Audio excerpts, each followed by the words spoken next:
अस्सलाम वालेकुम। तो आज हम आपको छुआरे की एक बहुत ही टेस्टी रेसिपी दे रहे हैं। तो ये देखिए, हमने यहाँ पे छुआरों को सोख करके रखा हुआ है और ये 1.5 से 2 घंटे तक सोख हो गए हैं। ये देखिए, इस तरह से ये छुआरा होता है। ये बहुत ही फ़ायदेमंद होता है। इसमें आयरन, कैल्शियम, मैग्नीशियम, जिंक बहुत ज़्यादा मिलता है। स्किन के लिए बहुत अच्छा है, हेयर के लिए अच्छा है, साथ ही कॉन्स्टिपेशन के लिए। और अगर आपका वेट कम है तो आप इसे दूध के साथ यूज़ करिए। और हाँ, छुहारे को आप हमेशा सर्दियों में यूज़ करिए क्योंकि इसकी टेंडेंसी गर्म होती है, यानी इसकी तासीर गर्म है। तो सर्दियों में इसे यूज़ करेंगे तो ये फ़ायदेमंद रहेगा। छुहारा जो होता है वो खजूर सूख जाने पर बनता है। ये सोख हो गया है, इसलिए ये इस तरह से नज़र आ रहा है। तो अभी हम इसकी बहुत अच्छी एक रेसिपी आपको देंगे जिसे आप यूज़ करेंगे तो आपकी फैमिली को बहुत ही फ़ायदा करेगी। आप इसे खुद भी खाइए, अपने बच्चों को भी खिलाइए। इसमें कैल्शियम भरपूर है तो दांतों के लिए भी फ़ायदा करेगा। चलिए हम रेसिपी शुरू करते हैं। चलिए पहले हम इसे पानी से निकाल लेते हैं, यानी इसे स्ट्रेन कर लेते हैं। अभी हमने इसका सीड रिमूव नहीं किया है और इसे एक प्रेशर कुकर में ट्रांसफ़र कर दिया है। प्रेशर कुकर का साइज़ आप बड़ा रखिएगा क्योंकि इसे धीरे धीरे पकना है। इसमें दूध डालेंगे तो ये बॉयल होगा। तो यहाँ पर हम इसमें दूध ऐड कर रहे हैं। इतने से छुहारे के लिए 2 से 250 ग्राम छुहारा होगा ये मेरे पास। तो तकरीबन इसमें हमने 1 से 1.5 लीटर दूध ऐड कर दिया है। दूध आप जितना भी डालेंगे वो अच्छा रहेगा। हम इसे पहले फुल फ्लेम पे रखेंगे। जैसे ही अच्छे से प्रेशर बन जाएगा उसके बाद फ्लेम स्लो कर देंगे, यानी हम इसका प्रेशर निकलने नहीं देंगे। इसके बाद इसे हम आधे घंटे तक के लिए प्रेशर कुक कर लेंगे। प्रेशर निकलने मत दीजिएगा। फिर हम आपको इसके बाद बताएंगे क्या करना है।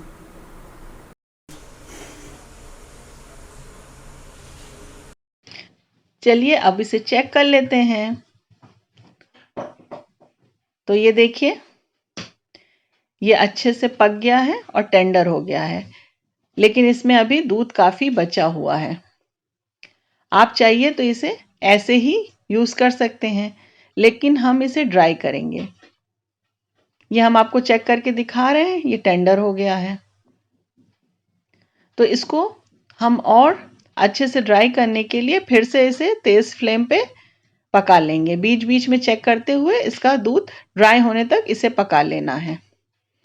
अच्छे से ये देखिए भुन गया है और ये इसमें खोया की तरह बन गया है।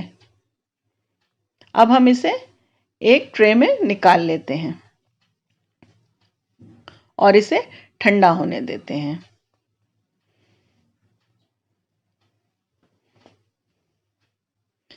जब ये ठंडा हो जाएगा तो इसे हम प्रेस करके ऐसे खोल देंगे और इसके अंदर से इसकी सीड निकाल देंगे। ये प्रोसेस आप पहले भी कर सकते हैं, लेकिन पहले जो छुहारा होता है वो बहुत ड्राई होता है तो उसके सीड्स निकालने में दिक्कत होती है।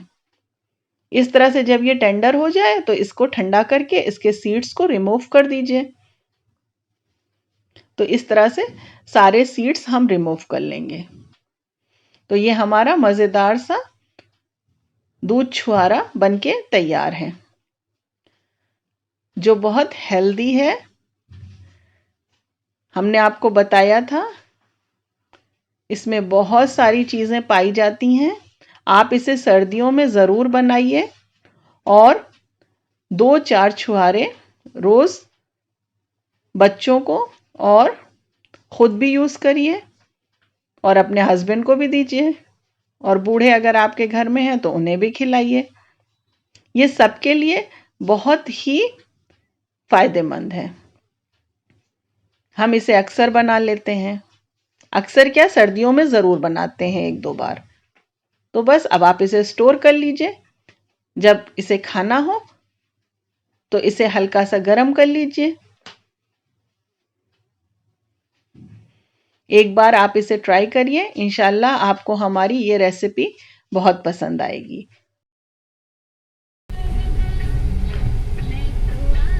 तो चलिए अब चलते हैं। घर की कुछ चीज़ें ख़त्म हो गई हैं तो हमें शॉपिंग करनी है, कुछ ग्रॉसरी लेनी है।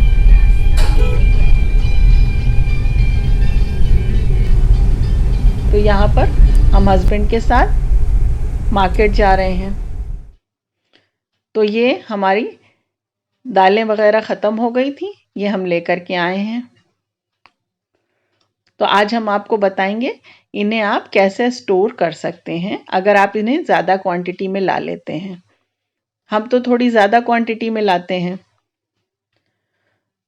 तो अक्सर इसे स्टोर करने में दिक्कत होती है, इसमें कीड़े लग जाते हैं। तो इस तरह से ये जंडू पारा की टैबलेट आती है, जंडू ब्रांड की है, पारा टैबलेट कहलाती है। आप इसे ले लीजिए और इसे डाल करके आप अपनी दालों को और चावलों को स्टोर कर सकते हैं। ये हार्मफुल नहीं है। तो ये इस तरह से टैबलेट होती है। तो दालों में कीड़े नहीं लगेंगे, चावलों में भी नहीं लगेंगे।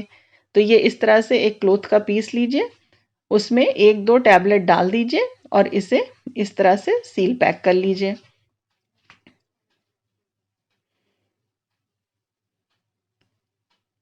और इसे आप अपने कंटेनर में जिसमें दाल रख रहे हैं उसमें डाल दीजिए। तो 1 किलो कंटेनर के लिए 1 टैबलेट काफ़ी है और 2 किलो अगर आप स्टोर कर रहे हैं तो 2 टैबलेट डाल दीजिए। हम इसी तरह से करते हैं तो इससे हमारी दाल और मसाले भी सेफ रहते हैं। और हाँ, इसे आप मसालों में भी डाल सकते हैं।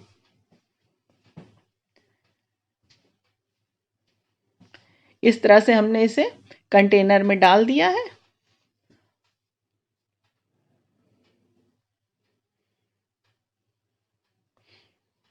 ये हमारे पास उड़द की दाल है, छिलके वाली, इसमें भी बहुत जल्दी कीड़े लग जाते हैं। तो इसमें भी हम थोड़ी सी 1-2 टैबलेट डाल देते हैं।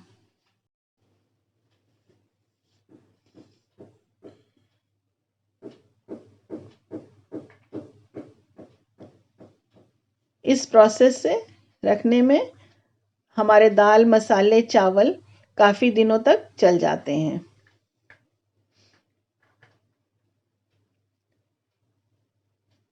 और जो बच गई हैं उसके अंदर हमने पॉलीथीन के अंदर ही 2-2 टैबलेट डाल के छोड़ दिया है।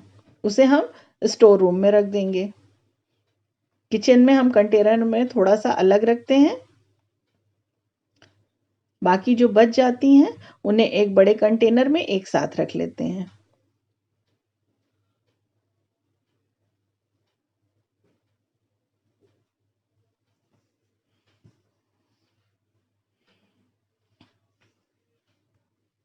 तो इन सब चीज़ों को संभालना भी बहुत मुश्किल होता है।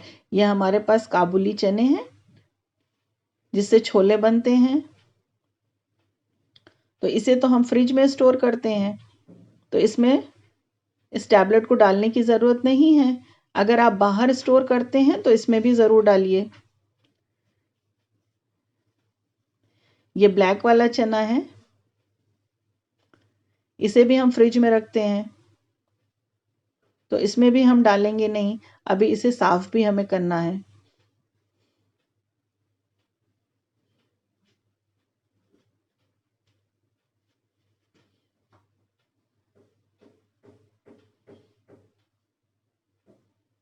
तो आप भी इस तरह से ज़्यादा क्वांटिटी में चीज़ों को लाते होंगे तो इन्हें स्टोर करना बहुत मुश्किल होता है। कभी नमक डालो, लाल मिर्च डालो, नीम की पत्ती डालो, लेकिन ये सब चीज़ें सक्सेस नहीं होती। मुझे तो ये टैबलेट बहुत ही इजी लगती है।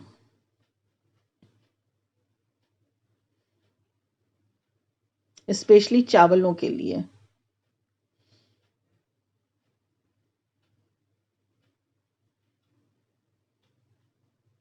तो ये देखिए जो बच गई थी इसे हमने बड़े कंटेनर में ट्रांसफ़र कर दिया है और इसमें नीचे 4 टैबलेट की एक पैकेट बना करके हमने डाला है और ऊपर भी इसमें 4 टैबलेट की एक पैकेट बना करके ऊपर डाल देंगे और बस ये हम स्टोर रूम में रख देंगे।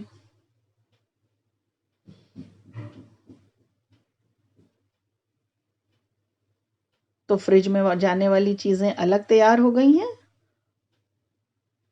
और स्टोर में जाने वाली चीज़ें अलग और किचन में रखने वाली अलग। वैसे तो हम सूजी, मैदा, बेसन इन्हें भी फ्रिज में स्टोर करते हैं। ये पोहे का पैकेट है, जितनी ज़रूरत होगी हम एक कंटेनर में किचन में रख लेंगे, बाकी इन्हें भी अलग कंटेनर में करके स्टोर कर देंगे। तो आप ये टैबलेट ज़रूर लीजिए, ज़ंडू पारा टैबलेट।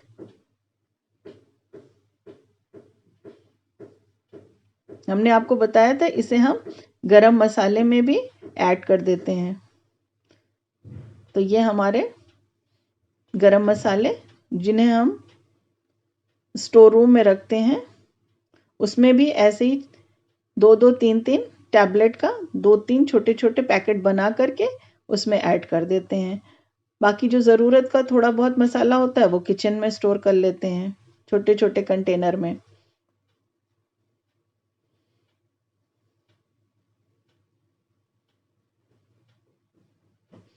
आप देख रहे होंगे इसमें थोड़ा सा हमने खड़ा नमक भी डाल रखा है, लेकिन सक्सेस नहीं हुआ।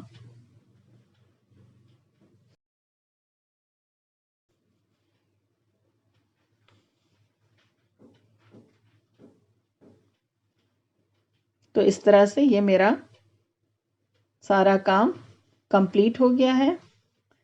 दुआओं में याद रखिएगा, इंशाल्लाह फिर मिलेंगे।